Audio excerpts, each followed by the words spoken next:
Lundi matin, très heureux aujourd'hui aux Issambres, dans ce tout nouveau lieu d'art contemporain qui est extrêmement original, puisque c'est un ancien chantier naval qui a appartenu à la famille de Paolo, ici présent, et qui, après une rencontre avec Michele, qui est foisonnant d'idées, a décidé d'en faire un centre d'art contemporain d'une surface inouïe, 6000 m². 5000 et qui accueille déjà 50 œuvres d'art, dont des œuvres d'art monumentales, des plus petites. Et c'est un lieu qui est dans l'esprit de l'architecture même du lieu, un lieu extrêmement ouvert entre ciel et mer. C'est magnifique, Paolo. Alors raconte-nous comment finalement, en très peu de temps, vous avez mis au point ce lieu, puisque de la rencontre avec Michele est née cette idée, et en 6 mois, la chose est sortie de terre presque. Cet ancien chantier naval qui a été ouvert dans les années 60 a été fermé il y a quelques années. Il était fermé et grâce à la rencontre et un passage avec mon ami Michele et notre passion pour l'art contemporain, nous avons décidé, sans trop réfléchir d'ailleurs, de donner un grand coup de nettoyage, mise aux normes et reprendre dans le style de ce bâtiment qui est un bâtiment assez original inspiré des années 60. Et pour accueillir une série d'œuvres que nous allons voir tout à l'heure, qui vont d'œuvres monumentales et d'œuvres beaucoup plus petites. Et voilà, donc Michele s'est occupé de la partie artistique, je me suis occupé de la partie des travaux et logistique, puisque avec un certain nombre d'amis qui ont permis d'ouvrir ce lieu il y a une dizaine de jours entre la mer donc, et le ciel. Alors donc Paolo est un ancien banquier, tu as travaillé 25 ans chez Paribas, beaucoup d'années à Londres. Et Michele, toi tu es un artiste dans l'âme, collectionneur depuis l'âge de 7 ans. Ce garçon, plutôt que jouer au Playmobil, allait donc faire les puces aux grandes dames de sa maman. Oui, exactement. Donc tu es né dans le beau, tu aimes le beau, tu es collectionneur toi-même. Et tu as finalement de manière assez étonnante, enfin très efficace, réuni beaucoup d'œuvres en très peu de temps, en quelques mois, à partir de collectionneurs, d'amis collectionneurs, de galeristes. Des artistes aussi, bien sûr. Donc on a appelé les artistes, les collectionneurs, et on a réussi à réunir tout ça que tu vois aujourd'hui. Merci d'être venu. Ah ben, c'est un grand plaisir de découvrir un lieu auquel on accède par la mer depuis Saint-Tropez, en bateau-taxi, et qui est donc ouvert depuis début juillet, qui sera ouvert sur rendez-vous à l'année, et qui a véritablement cet intérêt, c'est pour ça qu'on est ici aussi, qui est dans l'esprit de démocratiser l'art contemporain, c'est-à-dire de sensibiliser les jeunes esprits à l'art contemporain, comme on sensibilise, n'est-ce pas, les jeunes palais au vin. Au vin, absolument. Voilà, l'art contemporain. Il faut commencer très tôt, parce que l'art contemporain est quelque chose qui s'apprend avec le temps et il faut goûter très tôt et en voir beaucoup pour définir son propre goût, un peu comme dans le vin. Voilà, comme d'ailleurs c'est ton histoire à toi finalement, Michele, puisque tu as grandi entouré d'œuvres d'art, t'en appropriant, en achetant toi-même avec ton premier argent de poche, tes petits sous. Voilà, et donc c'est un lieu qui est donc ouvert, c'est pas un lieu endogamique entre initiés, on cherche à partager ce qu'on aime, n'est-ce pas?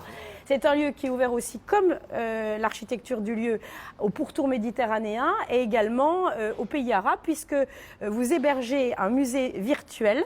Tout à fait. C'est le musée de Basma Sulaiman qui s'appelle Basmoka. C'est un portail virtuel qui en fait casse toutes les barrières d'espace et de culture.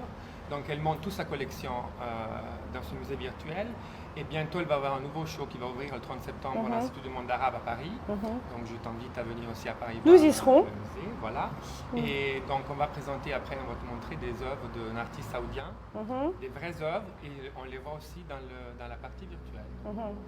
Alors ce musée virtuel, c'est très novateur ou est-ce que... Oui, c'est le premier. C'est la première personne qui a inventé ça. Donc voilà, c'est un projet très intéressant. Autre chose que je voulais mentionner, c'est qu'on aura la résidence d'artistes. Voilà, c'est exactement ça. J'allais venir dans un troisième temps, toujours dans ce processus créatif partagé et l'art en mouvement, le work in progress.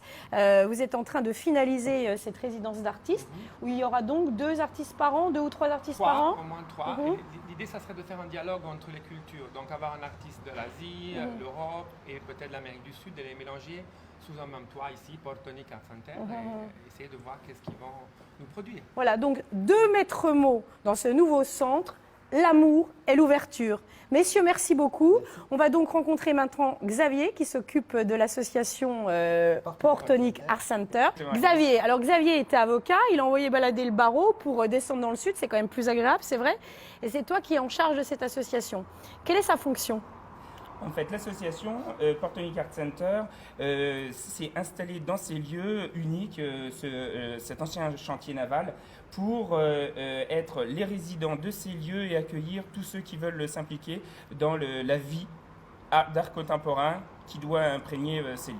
Donc autant les expositions pour la période estivale, la résidence d'artistes, que même le tissu local, les gens qui s'intéressent, les écoles qui voudraient visiter, et toutes les personnes qui, durant toute l'année, veulent garder un contact avec Portonic Art Center pour s'inscrire dans les prochains événements et également pour s'intégrer dans la vie locale. Voilà, alors lieu ouvert, comme je le disais tout à l'heure, véritablement, où un centre aéré, une école, des gens en vacances peuvent venir sur rendez-vous pour le moment, découvrir cet environnement, s'y sensibiliser, etc.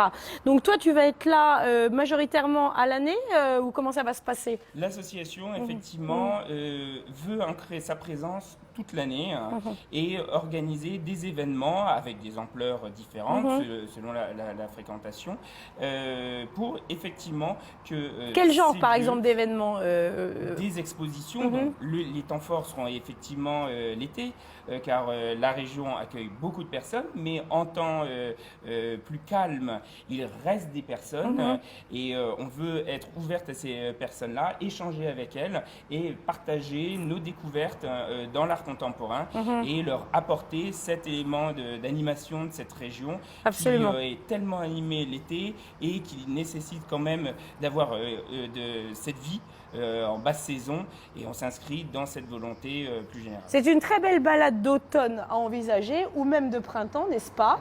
C'est vrai que d'un coup de bateau, on arrive ici, d'un coup de voiture dans la saison plus calme. C'est extrêmement simple. Et donc, c'est un lieu, comme je le disais, unique. En tous les cas, il y a évidemment tout le MUI qui est dédié à l'art contemporain aussi, ce qui d'ailleurs fait une correspondance pour les amateurs d'art. Et Dieu sait, ils sont nombreux dans la région. Et on est très fiers de vous présenter ce lieu-là, tenu par des gens jeunes et passionnés. Merci beaucoup. On va donc maintenant aller découvrir les œuvres. Merci Agnès. Alors nous sommes maintenant dans la partie showroom du Portonic Art Center, une partie qui fait 250 mètres carrés sur laquelle il y a 40 œuvres et dont un artiste, moi que j'aime particulièrement, qui s'appelle Thomas Saraceno. Alors cet artiste est argentin, il expose également dans la galerie Jean-Gabriel Mitterrand qui vient d'ouvrir ses portes au MUI et c'est un choix de Michael Thomas. Oui, c'est un ami, c'est un grand artiste, j'aime beaucoup et j'apprécie son œuvre parce qu'il mélange le thème de l'écologie avec l'art contemporain. Voilà. Et d'ailleurs, il sera donc présent à Paris au moment du sommet des Nations Unies. Au Grand Palais, exactement, avec deux énormes boules. Voilà, donc c'est un artiste qui effectivement est impliqué dans les questions Environnementales. Voilà, et qui travaille avec des matériaux qui sont en résonance avec les éléments. Absolument. Alors là, on est devant une œuvre qui s'appelle le Centre du Soleil. Bon, je précise que déjà, dans ce lieu même, on est au centre du Soleil, n'est-ce pas? Et nous avons derrière cette œuvre très poétique, colorée, qui s'appelle Forme. C'est la bulle de savon. Voilà, un jeune artiste à suivre, une petite star dans le domaine de l'art contemporain qui n'a que 42 ans. Exactement.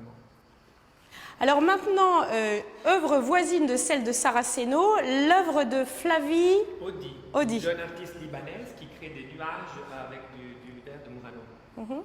Qui est une œuvre relativement abordable, puisque d'ailleurs, je le précise, parce qu'on n'a pas du tout parlé d'argent, parce qu'on est emballé par le lieu. Tu as des œuvres qui coûtent de 7 000 € à 1,5 million. Oui, on peut même trouver Même moins. 2 000 € à Voilà. 1,5 million. Mais cette petite, par exemple, qui est une œuvre très poétique, plutôt féminine, je trouve, est à partir de 7 000 €. Absolument. Voilà. Absolument. Pour une jeune On artiste. continue. Alors, après la poésie, les pneus. Alors des traces de pneus sur acier d'un très célèbre artiste jeune américain qui s'appelle Aaron Young et qui est exposé ici avec une petite série de panneaux d'une période où il y a des traces avec de la moto et se donnait ces grands panneaux d'acier.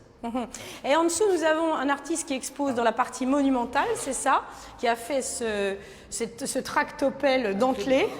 Et là, qu'est-ce que c'est? Alors on a l'ouverture du portail sur le monde par Wim Delvoye qui était l'artiste qui a fait une œuvre monumentale donc sur tout à l'heure et qui a ce portail très original à venir voir. Alors, c'est un portail où Monsieur Prop est en train de montrer toute sa force et est écrit sur la porte Cloaca. Pourquoi donc? Alors c'est un jeu de mots qui est un mélange entre Coca-Cola et cloaque, donc ça donne Cloaca. D'accord, alors on associe comme on veut. Alors petit stop maintenant dans la partie blanche immaculée du showroom avec 3 artistes de 3 continents. Exactement. On a un artiste français, un artiste coréen, un artiste américain. Là, on a le nu qui descend les escaliers. De Luc Laprès. Vous avez ensuite un banc à base de cuir et de résine qui est fait par un jeune coréen. Et un très beau voile de résine qui tient debout tout seul par un américain de Houston qui s'appelle Joseph Havel. C'est vrai que l'effet visuel est surprenant, hein, absolument. Et là, ça évoque quand même un peu Fontana ou je dis une bêtise? Absolument, c'est un mélange entre Fontana et Duchamp. Oui. C'est une œuvre assez originale d'un jeune artiste qui a voulu... Et puisqu'on parlait de Marcel Duchamp, encore un artiste français qui a été un des sélectionnés l'année dernière pour ce fameux prix, Théo Mercier. Tout à fait, un jeune artiste français nominé pour le prix Marcel Duchamp et qui nous a prêté cette œuvre qui est le mauvais œil pour nous en protéger. Voilà, et bien écoutez, en tous les cas on se sent entouré de bonnes ondes ici. On vous invite vivement à venir découvrir ce lieu et la 50aine d'œuvres qui y sont exposées. J'espère que nous vous aurons donné envie avec cette petite visite en charmante compagnie aujourd'hui. Merci.